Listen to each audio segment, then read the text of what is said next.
Hello, people of the planet. Welcome to my channel. Thanks for joining me again today for another episode of GH. Yo, what a Monday. Can we talk about this one?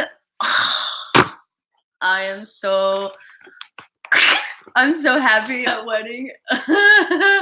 Okay, so over here, I'm thinking that we didn't really get to see Ava and Nina team up on this one, but we kind of did. I guess Ava finally gave the codicil away to Nikolas for a marriage and for inheritance, and Nina planned it to happen at the wedding. So I mean, I guess that's what we saw. It was such a good day. Let me go ahead and count. We have 1, 2, 3, 16, 17, 18, 19. There was 19 characters on today. I was watching the opening credits to see if what they're doing with them is that they're showing us the faces of who are going to be on the episode, but that wasn't the case because there are quite a few people on there that weren't on there this week. So my mom thinks that it's or wasn't on there today. So my mom thinks those are the people who are going to be on this week. That's a pretty good theory. So these 19 people. I guess when we were not at the wedding, we can go ahead and talk about, let's start with Deb and Jocelyn. And yeah, let's just start with the teenagers first. Her giving him a present for New Year's was just super adorable. I thought, oh my gosh, this is so considerate. It was ironic, I guess, that he also got her a gift because it was a surprise to him that she got him New Year's gifts and that she took the time to see what Turkish traditions are. And yet he still managed to get her a gift himself. So he was at least going to keep the tradition alive by giving her a gift. I wonder if he gave a gift to Sunny and Carly, if he had one ready for them or not. I thought it was super cute that she had looked up, not only that it was a tradition, but what kind of things to give. He gave her a pomegranate because that was part of the tradition, and she gave him a lottery ticket for prosperity. He's like, you did do your research. And then red underwear. She said, this is what was annoying, she said, can you explain this one? And he was like, I have no idea what this is. What do you mean? I'm just kidding. No, this is thoughtful because when I was a kid, I remember my parents used to give us red underwear. You didn't explain what the tradition of the red underwear meant, and that would have been a cool thing to hear about what that tradition actually means, but they kind of skimmed past that. They said, oh, we're going to go squash this pomegranate because that means, happiness all year round or something like that. But they didn't explain the red underwear. So that was kind of annoying because she gave him red underwear. She gave him underwear. And they didn't explain why. Red's kind of a sexy color anyway. And then she kissed him. I can't believe she did that. I mean, I kind of can because I thought, it's about time this girl moved on from the Oscar bullshit. But at the same time, it's girl, you know that if you get involved with this man, not only is Sunny and Carly gonna freak the fuck out, but your dad's gonna freak the fuck out. What was your end game here? Did you even consider it? She had that hadn't even crossed her mind at all. And it crossed Def's mind, obviously, because that's why he hasn't done anything yet. He stopped it, which is exactly what he should have done. For him to be respectful and he'd say, these people are putting me up. I don't want to be disrespectful. And she was like, yeah, no, I totally get it. And of course she took it internally I'm mortified because I kissed him and he's not into me that way. I mean, he kind of alluded to that, but the main point was he's not going to be out here disrespecting. You didn't even think about that, Jocelyn. privileged little shit, let me tell you. But anyway, so then we go to Trina and Cameron at the ice skating rink, or just outside of it, I guess. She was letting him know that, like, hey, I think something's gonna go down with those two tonight. And he's like, why do you think that? She's like, well, I kind of told them to do it. He didn't take that very well, and Trina told him, if you don't like it, then you can feel free to tell her when she gets here. No? All right, then. Don't come at me for it. And then she said, okay, how about a deal? If we're both single, come winter formal, just as friends, we can go together. And she had the look on her face like, maybe he'll go with me. I mean, it's going to be best friends, but like maybe he'll go with me. And I feel like that was setting up some foreshadowing that Cameron's probably going to try to ask Jocelyn to go with him. And then Trina's going to be upset because they were supposed to go as friends, but we'll fucking see how that goes. Of course, the all-star moments of this was when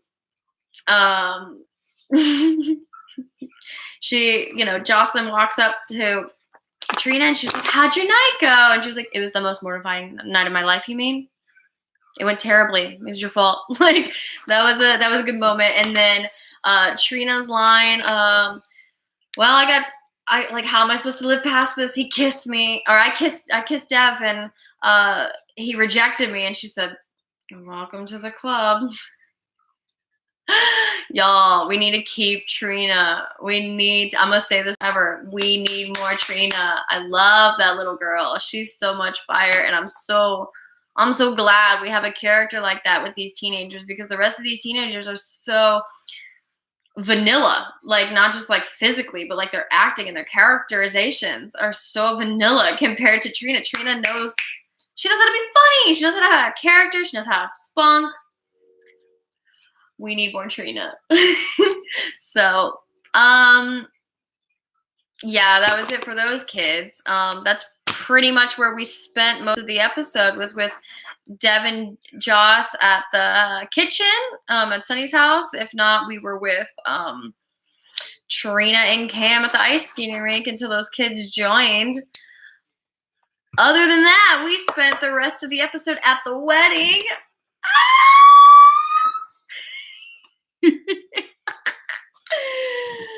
Oh my God. Let me just say that Nikolas coming for Valentine the way that he did was hysterical. That man, he was so ready. And Ava had that look, both of them, like they were both so fired up for this moment. He was like, you lose everything. My turn. Boy, oh my God, it was hilarious. He definitely felt like full of himself, and like he knew what he was doing. He talked about this codicil piece of paper that he didn't have. He said he's got it, but I don't see it. So I'm wondering, like, when Ava fell, was it in her purse? Does he physically have it? He doesn't physically have it.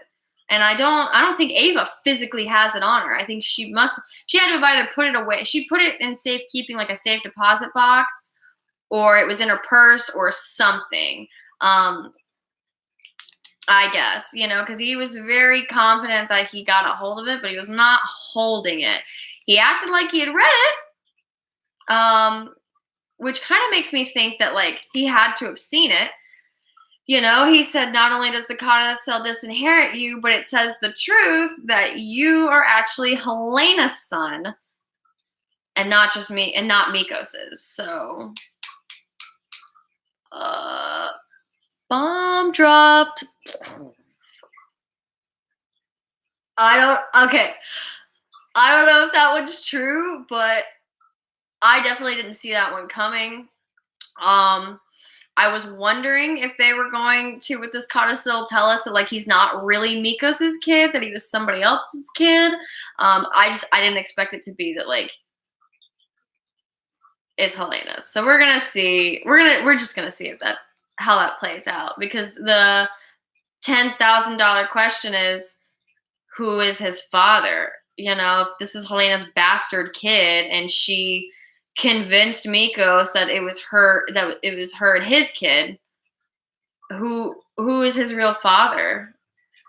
Who fucking knows? We're gonna find that one out if it's true or not.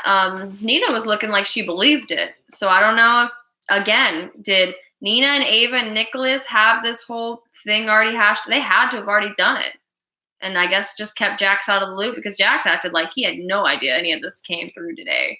He was acting like he was gonna see something, but he didn't make clear whether or not he was in on all of this. I mean, because before the wedding, he came at Nina saying, whatever you've got cooked up with Ava, you've got to.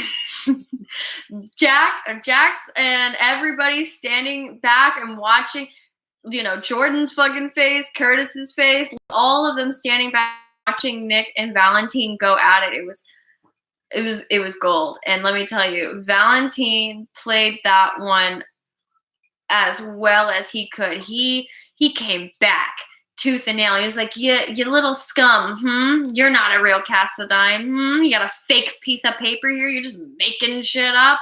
Okay. Like, he handled that pretty well. I mean, well enough that, like, Jordan's dumbass, which we can go say, this chief of stupidity has really hit a new level here.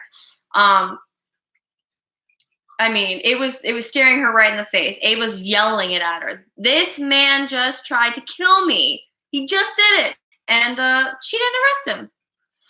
I mean, Martin Gray came through to say, hold on.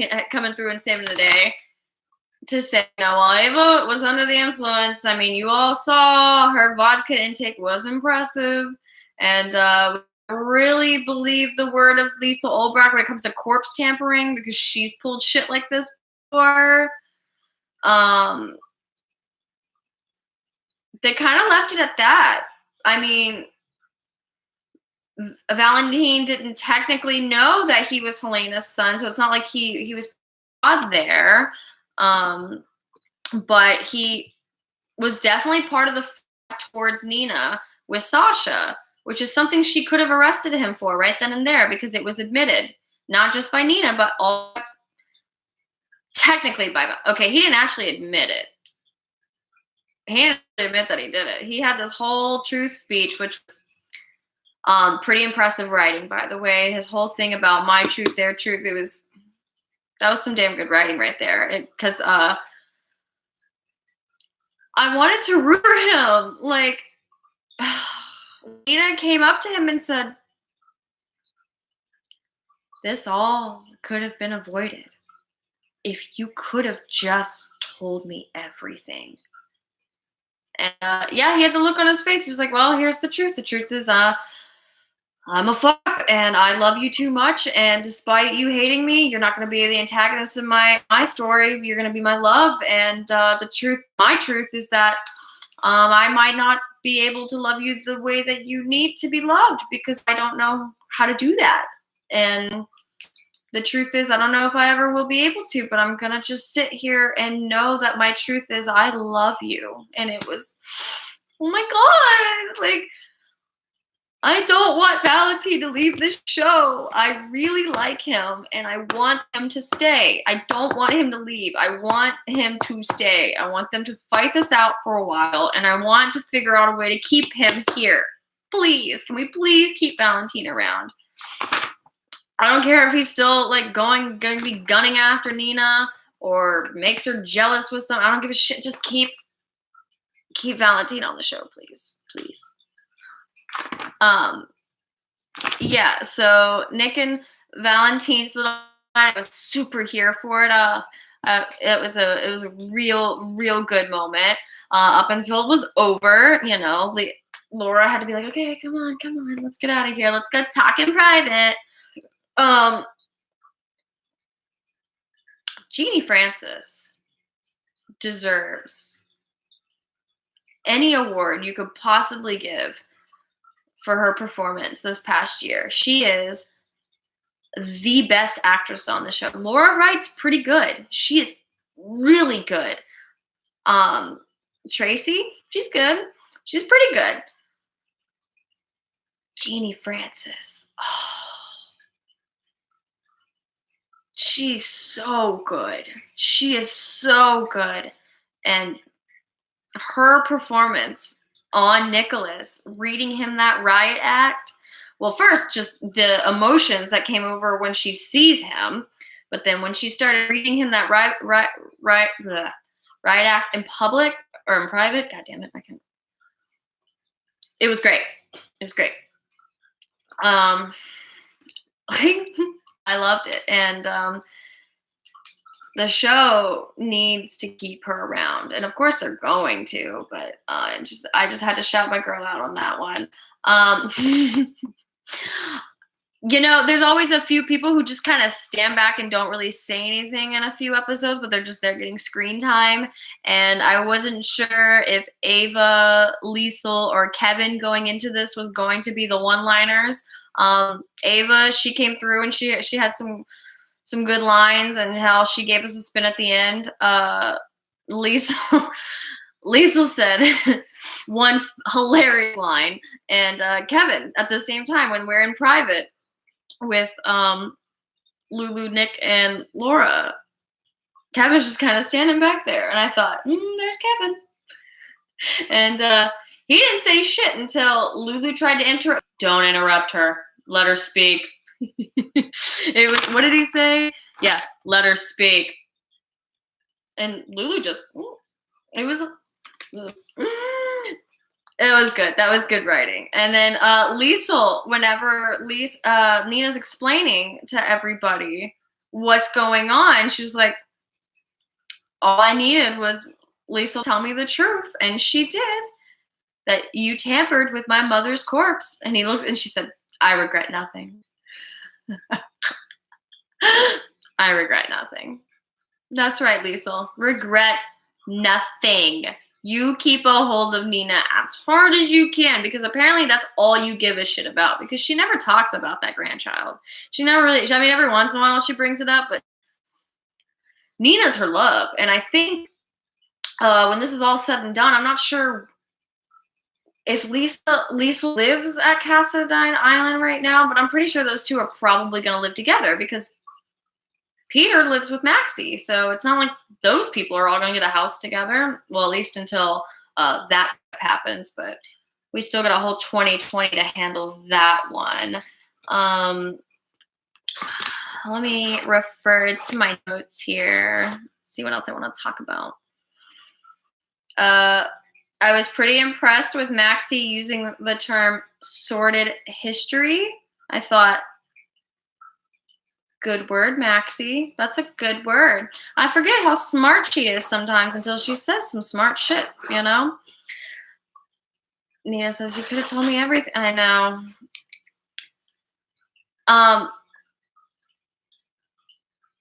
Nick won't tell us how he discovered that there was a codicil to this will, and that drives me crazy that we are missing that gap. He said, I fell in the water, I swam until a yacht picked me up, and I got nursed back to health, and then I discovered that there was a codicil. How did you discover it?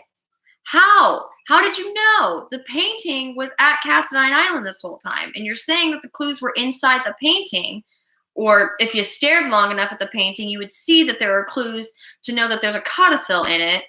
Whatever. How did you come up with knowing that there was a codicil? That's what I want to know, and they haven't made that clear. Like, did he go back to Greece? Did he ransack the island at Greece and discover it? How did he know about this codicil? He just keeps saying, I figured it out, or I found out. Bitch, how? Anyway, so I don't think they're ever going to tell us that one, which is pretty annoying, because that's just a weird gap of, we don't know. Was it Hayden? I don't know. Let's see. Yeah, so Jordan's a dumbass, and Gray saved the day, and Curtis said, you can't tell me that you bought everything that stupid lawyer said. And she said, first they cut to, and then she came back and she said, well, Yeah, I think we definitely need to bring him in for questioning. No shit. No shit. And you just let him walk away. And the first thing he tried to do was go get Charlotte and leave town. I don't understand how Jordan is that dumb to not see shit like that coming.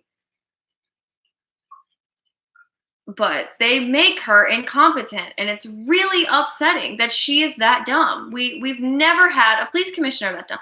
Before, when we had the other Jordan, she wasn't that dumb. The other actress, she was not that dumb. I don't know. This Jordan's dumb. We know this.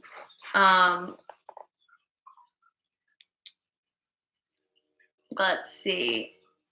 Yeah, so when Laura was reading him that riot act, he said, okay, well, maybe there was a lot of damage that got done here. So she said, maybe. I don't know. And he's like, well, we can all go back to normal now that this is finally, I've already done it. It's done, Nikolas said. Now we can move forward and things are going to get better. I'm not sure what that's foreshadowing. I've read online that they're bringing back Spencer for a little bit, and because he's a teenager now, the actor is just simply growing. His voice has already dropped a few octaves. You could tell that his hair's changed. It's gotten longer. He's gotten taller. Laura definitely made it a deal that 3 years is a long time in that child's life, and that he needed him. So I think this could be foreshadowing that, you know, Nikolas is going to get Spencer back, and he's going to have some real serious teenage angst, and he's not going to be happy, and he's probably not going to listen to Nikolas, or something like that's going to go down. That's what I'm at least predicting for Spencer and Nikolas this year.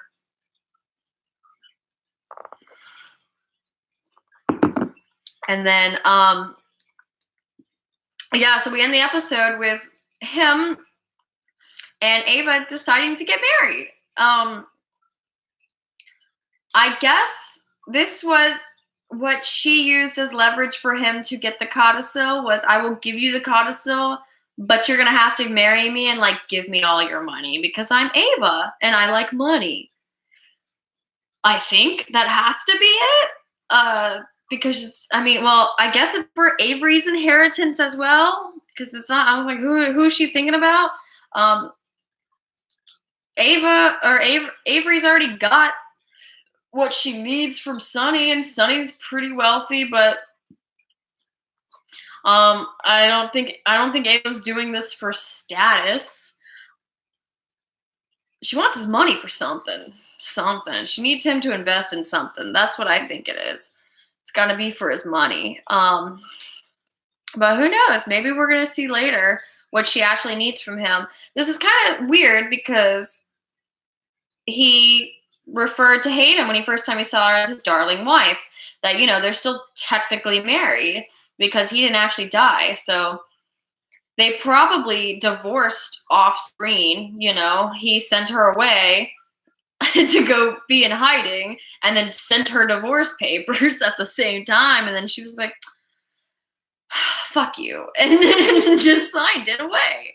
That's hilarious that if that's what took place. And also, if he's about to marry Ava, is Hayden gonna come back soon? Because we need more Hayden on this show. More Hayden means more Violet, and that little shit is precious. We need more of her. Yeah, so I think the last thing that oh no, we could talk about Peter and Maxie and Charlotte's scenes, because those were pretty cute. I was super impressed with how Peter handled this conversation with Charlotte. He was very calm. He didn't try to worry her. In fact, he did the opposite. He was like, you know, whether or not they get married, and I know you want that to happen tonight, and let me tell you, I don't know if they're going to tonight or at all, but if they do or don't, you know that it's not going to change how each one of those two love you. And the way he delivered that, it touched my heart too. He was very good with that little girl. He diffused the situation. And at first I thought he was telling her the story about how to eavesdrop, but then he said, when I used to go hide away in the attic or behind the stairs and listen to things, it turns out I was only getting half of it most of the time. And then I was making things worse because I didn't actually hear what I was supposed to be hearing. And she says, well, yeah, but bad things happen. He was like, yeah, bad things happen all the time, but eavesdropping doesn't make it better. It makes it worse. So that was super cute to go through that. And I'm really glad that I didn't hear Maxie compliment him on how well he handled that child and that he's going to be a great guy to whatever fucking kid he has one day, probably with her. I'm glad we didn't hear her say that because I'm really over Maxie complimenting him and doting on him as much as she does. It's annoying.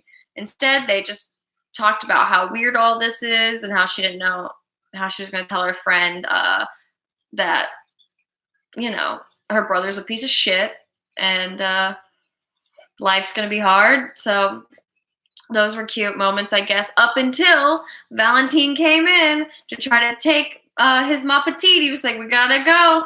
And Maxie says, nope.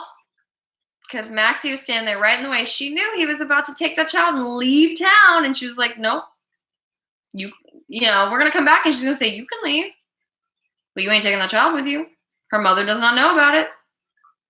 You got to go through me. So that was a really good moment with her today. Finally, Max gonna step up for something. And last but not least, we could talk about Nina and Jax and how clearly these two actors also have chemistry. I mean, this storyline was introduced with what's her name? Michelle Stafford, and yeah, there was clear sparks between those two, and that would have been a romance to see because Michelle Stafford is amazingly talented, and the sparks that were flying off those two just in those couple scenes that those two had together, it would have been really amazing. But we still have this beta Nina, who we didn't really like what she was doing with Valentine, but she's kind of growing on me now that she's not dumb and she's starting to, work through things. And hopefully we can see if we like this Nina or not based off of whether or not she's going to keep doting on Valentine or not. Because with the Michelle Stafford's portrayal, she never used pet names as much as this one does. My love, my sweet, my pet, or whatever. This new girl uses it all the time. My love, it's so obnoxious. And she doesn't just do it with Valentine. She does it with Charlotte. She did it with Sasha. And God, I hope it's gone. I hope they cut that out because it's stupid. And yeah, hopefully she's going to be done with him and she's going to get through with Jax. He came right up to her and he said, you look great in that dress. And she's like, yeah, I wasn't sure if I needed to buy such a nice dress because, obviously I knew how this was going to turn out, but I guess it just turned into a revenge dress and you were right. I shouldn't have done anything. And he was like, yeah, it was a nice dress. He likes her. I hope he loves her. And it was interesting. She was like, please don't ask me.